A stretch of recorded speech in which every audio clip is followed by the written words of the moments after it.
And I would love to actually welcome you in the second part of the Victory Art Seminar, which is funded by Visegrad Fund. And we're going to talk about how and why to collaborate with different art institutions. Working with art institutions, whether they're museums, galleries, schools, I don't know, groups, what else can be research centers, can really help you to boost your profile, to help you with different exposure. It like being backed by a certain art institution validates your work. It means that people want to work with you, and that gives confidence to the buyers and to other partners to work with you as well. It can really open door to big audience, different resources, and as well different funding opportunities. By building this kind of relationships, you're able to really even maybe find potential partner for to participate in funding. And especially if you're a beginner, if you're an artist who is just starting the career, that will help you a lot. Having someone who already has experience, who was backed by different funds, because yeah, that will just give your whole project much more leverage. So we're gonna discuss how to pitch your work, how to build the meaningful relationships, and some strategies for organizing projects together. So one of the very first things which we discussed in the previous seminars is that you really need to understand their mission and focus. Without that, please don't even shoot your shot. Really understand it. I mentioned it before, I'm gonna mention it again. We have a lot of people applying to Victory Art from different countries from around the world, which are not within Central and Eastern Europe. And at some point, we just stopped responding. We just started completely ignoring this kind of emails because it's hundreds of emails per year. It's just waste of our time to even respond to that. And it's a bit disrespectful to as well approach someone or some institution, some gallery without doing research. So make sure that you check the mission, history, exhibitions, whether what you are doing is relevant for the specific art institution. When you're approaching someone without doing your research, you're telling them, I am not professional. I don't know what I'm doing. I'm just trying to do anything at this point to somehow progress. And that makes you look desperate. And no one wants to work with desperate artists. So please don't do that. Another thing is that you need to tailor your approach. So if you're gonna refer to previous collaborations they had, if you're gonna mention certain artists, you're gonna be very specific in your email. You're gonna prepare specific, really personalized portfolio, artistic statement, CV that shows high level of professionalism. And art institutions are just so much more happy to work with artists who are professional, who have professional behavior. Again, I'm going to repeat myself. You are not an artist at this point. You're artpreneur. You need to think as an artpreneur. Okay? Your job is not only to create art. It's about making sure that there are additional things supporting your art.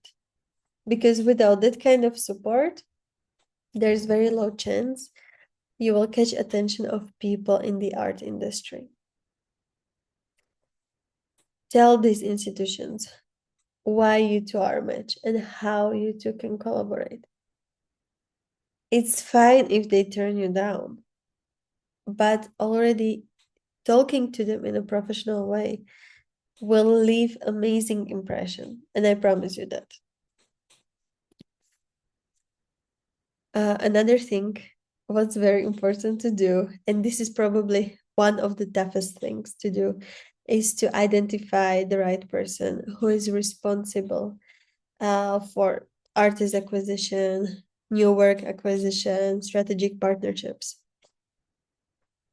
If you can, please avoid generic email addresses. So it means that you're not gonna send email to Victoria at info@victoriaart.eu. That's not the best thing. Probably that email even wouldn't reach me. I'm gonna be honest. And we're not even like that huge organization, okay? So don't send it to generic emails. Rather, really try to find personalized emails. You have so many ways how to do it. I know Europe, GDPR, these kind of things. However, there are still a lot of ways how you can do it.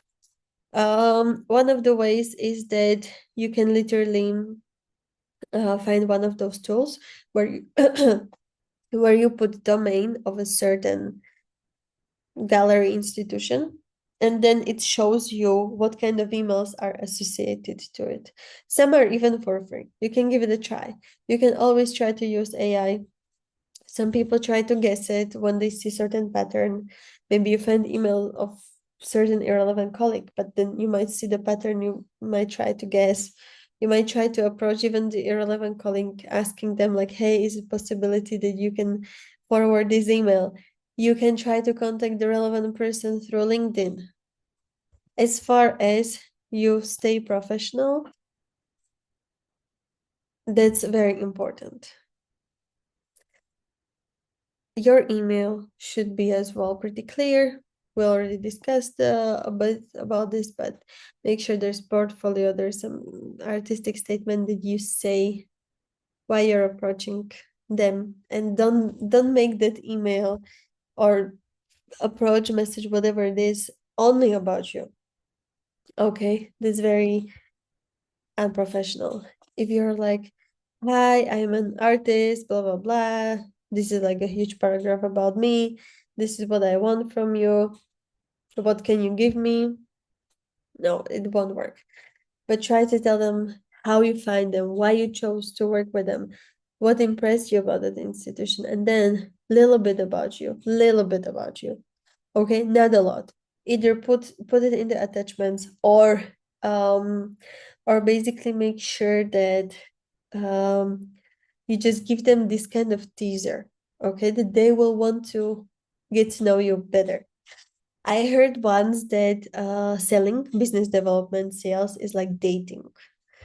When you are going for a first date with someone, or maybe you're married and you went for a first date with your husband, then you're not going to be like, hey, this is me, this is like everything about me, I'm going to tell you all of my secrets, and then basically choose me, please choose me. No, that's not gonna work, right? Like it even sounds funny when I'm gonna say it out loud.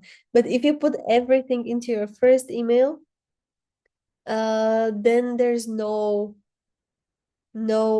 tension. There's no like catch that, oh, I should talk to this person because I need to get to know more. You need to be a little bit more seductive, right? Like if you're going for a first date, you will probably say a little bit something, but the goal of a first date is to have the second date and then maybe the third date, right? Just to get to know the person more. So the same is with this email. So it's about giving people a little bit and then asking, then like making them trigger to talk to you more, to actually have second email, to eventually have the meeting and discussing the collaborations and turning it into something. So make sure that it's that kind of idea behind it. Okay, don't just put everything in the first email. If you don't hear back within some reasonable time, I honestly think here it's 2 3 weeks. I personally think it's like week and a half, max 2 weeks in art industry. In other industries, it's much shorter. But in creative industry, I would say like week and a half, 2 weeks, just do another email, just a gentle follow-up, telling them like, hey, I was trying to get in touch with you. Did you come across my email? I'm not saying like sending people 20 messages, but if you send like 3, 4 emails, um, honestly, it can still end up in spam. So you can always give it a try through different tool or medium, right? Like if you're sending emails, then you can try LinkedIn. Um, Personally, I'm getting a lot of emails and a lot of LinkedIn messages. But if someone tells me through LinkedIn, like, hey, I sent you the email, then I'm definitely making sure that I will check that email because I'm curious. I'm a curious person. So don't hesitate. I actually personally like it when someone reminds me that, hey, I sent you this email. Maybe it went into spam, maybe it went into promotions or whatever, but I'm trying to check it out. So try this approach. It's fine. Another way, attending events. But we discussed already the event attendance. We discussed the networking with curators and staff, and just like sharing your work, focusing on having certain connections, connecting with people on LinkedIn, engaging online, all these kind of things we already discussed. I'm not gonna be mentioning it anymore here right now, but please refer to our previous seminars for more information about building this kind of long-term relationships. Uh, of course, if you want to do certain exhibitions and shows or residencies, workshops, joint projects, you need to have a vision for that, right? Um, of course, there will be certain moments when people come to you and they're like, hey, I see that you could be fit for this kind of thing. That's, of course, great. But usually you will have to be a bit more proactive. I personally really love when artists message me or someone messages me and they're like, hey, I would love to do this. Are you open to do it? Do you have a capacity even to do it? I mean, like time capacity, financial capacity, emotional capacity, intellectual capacity to just do these kind of things. I love when someone approaches me and they have vision and they just communicated with me. And in majority of cases, unless it's very, very specific situation when I have huge time restrictions, I usually say yes. But it has to have certain vision behind it. I have to know what I'm getting into and what I'm getting out of this kind of collaboration and how it can benefit both sides. So before proposing any collaborations, just make sure that you thought about it. Recently, I had very nice consultancy session with one of the people from this art incubator. And personally, I was very impressed by how this artist was thinking about the upcoming 2 years of the work she wanted to do. And um, the artist was very strategic, and that's amazing. The artist was really thinking about, okay, how to make people come there, how to make it more interesting from PR perspective, how to actually get more money for it, how to fund it, how to logistically make it work, like how the production work, blah, blah, blah, blah. And if you come to someone with such a strong vision, especially to art institution, which is established or is working in the art industry for a certain time, this is just so beneficial. So if you can do it, please do it. Or actually, it's like a must thing. You should definitely do it. There should be definitely some flexibility from your side that, hey, or like some room for feedback from the other side. So it's gonna match the vision for both sides, but thinking about teams, thinking about concepts, thinking about potential places, potential financing of such collaboration, that should be already there. Think about it as making a business plan. Actually, that's something what you guys can Google. There is I can maybe show you one good example. It's one of the simplest examples of business plans. It's kind of like a table, and it's usually really for businesses, or for starting entrepreneurs. Yes, it's called Link Canvas business business plan. I don't know if you're gonna see, but this is how it looks like. I hope you can see that.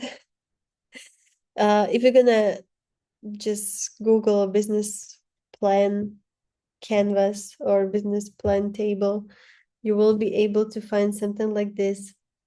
You need a few, like maybe 6, 8 main categories, which will give you a really great idea how to collect your thoughts, how to put your ideas together, and how to present it well. Because you as an artist, you are a small enterprise. You're an entrepreneur, you're running a small artpreneur, art entrepreneurs, and okay, whatever. You're running a small art company yourself. And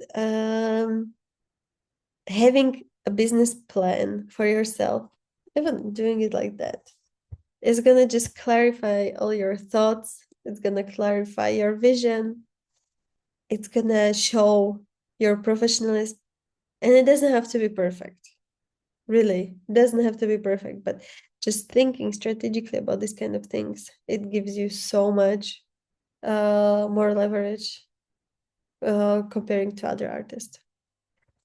Offering to actually do different art talks, workshops, community engagements, different, even becoming a mentor during residencies.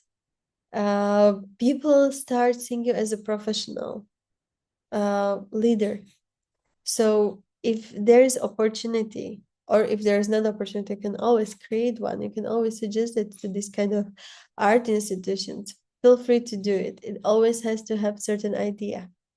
In terms of the joint projects, there can be maybe some thematic exhibitions or social impact projects, like the fundings we discussed already before. Partnering with different institutions just will give you a lot of leverage, but really make sure that you have your vision behind it. Personally, or actually professionally, before Victory Art is doing any project, we first write down the project plan. It's usually 1-page project plan, which says name of the project, some summary, some objectives, some outcomes, financial ideas, or like just financial forecast.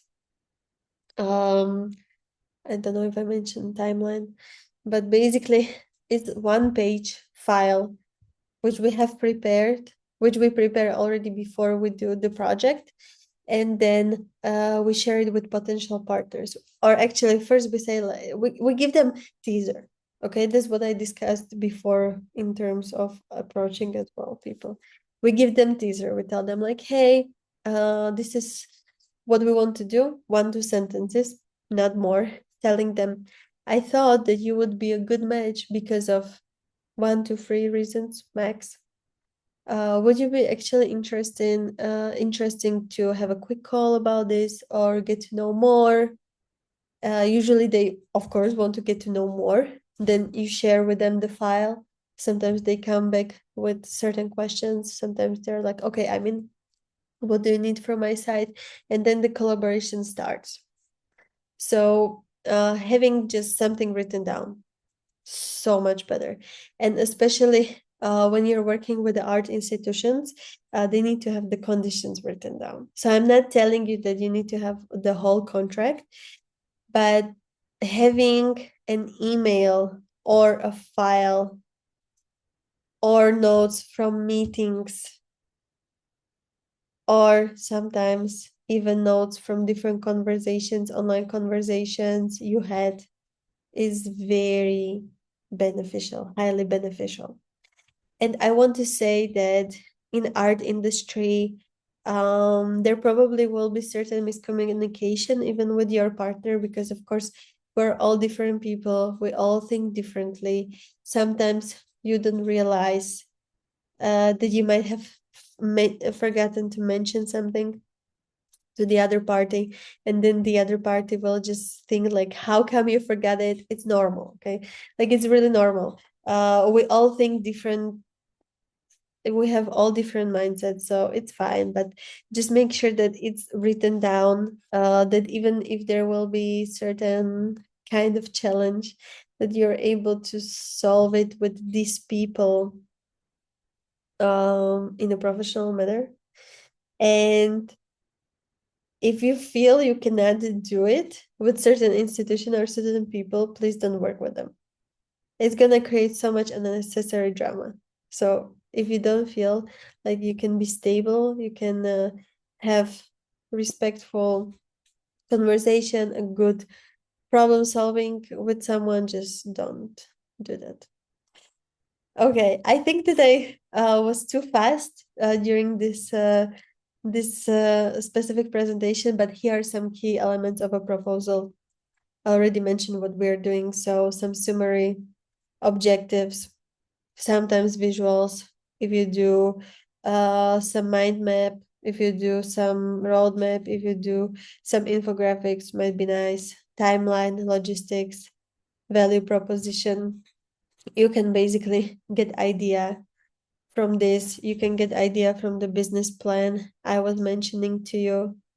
But please have the proposal. It's really important. Don't about some don'ts you should not do when you're trying to contact art institution. Sending mass emails, ceasing, aka putting in copy 30 galleries in one email, not doing proper introduction, dear all, or dear and nothing more. Please don't do that. It's not really good. It will just make you seem like an amateur and people will not want to work with you. If you're not providing any idea about who you are, why this institution should even check your portfolio, that's as well not very professional. So really give these people something what they can pick up on, and they can just just having certain information they can associate you with. Always give the specific reasons. Don't be that, hey, I found you online, that's why I'm approaching you.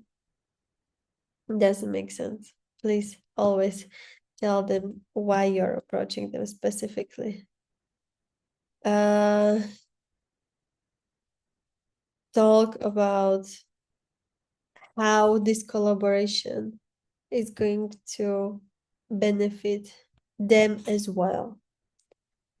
That's something what we discussed a few minutes ago. Don't talk only about yourself. People don't like it. No one likes it. So make sure that you really communicate with them well the proposition. Always follow the rules of the gallery. If they have, this is the form you should contact us, these are the files we need from you, please follow their guides, because that makes you seem as well unprofessional if you don't follow them. Do personalized selection for the specific art institution. Uh, Mention why you want to, uh, what caught your attention, okay? What's your direction and where you're heading as an artist, what you want to build. Make professional contact. Have professional communication in terms that if they send you email and you don't respond for a month, then of course they will be much less motivated to work with you. Try to be open towards different collaborations and as well towards different suggestions / adjustments to your vision. And if you send small thank you note or you give them positive review online or something, that goes a long way. Personally, in Victory Art, we're struggling a lot with getting our clients to write as a review, positive review. It's not that they're giving us bad reviews, no. I think that since like 7 years ago, 8 years ago, since we started, oh my God, it's a lot already. We get one bad review from a client because artist didn't mention what the artwork was about. The client purchased it, very excited about the artwork, and then he received note from the artist explaining what the artwork is about, and he hated it.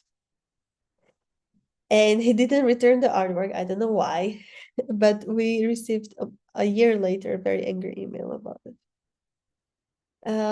I mentioned to him that he could return that artwork, and we honestly we didn't know what that artwork was about. I can give you a hint. It was about woman body, and the gentleman who purchased it wasn't very open-minded.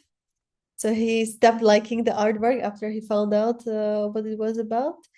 However, um, it's very difficult to get people to leave reviews, because if it's a positive review, people usually, or if it's positive experience, people usually don't care writing a review. And if it's negative experience, then usually people care about writing the review. So if you have a positive experience with art institution, definitely write a review. That's good. That's always great. So we're going to as well share with you another resources and different tools you can take advantage of.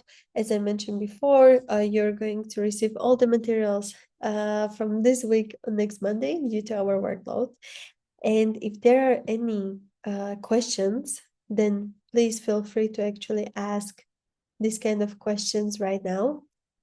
And I would love to mention that if you did not book your consultancy yet, or actually 2 consultancies, because all of the artists can book 2 consultancies with different mentors, feel free to actually write us to our team at victoryart.eu or at curator@victoryart.eu to actually book your consultancy.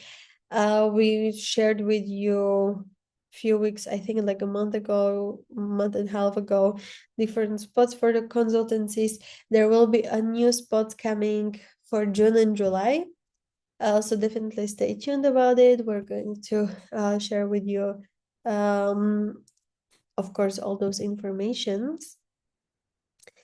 And if there are no questions regarding today's seminar, I would love to say thank you so much for participating. Next week, we're going to have the seminar at 7 p.m., Wednesday, 7 p.m., and it's going to be our very last seminar. So if you have any questions, I would strongly suggest you to ask all the burning questions during next week's seminar. Have a great evening.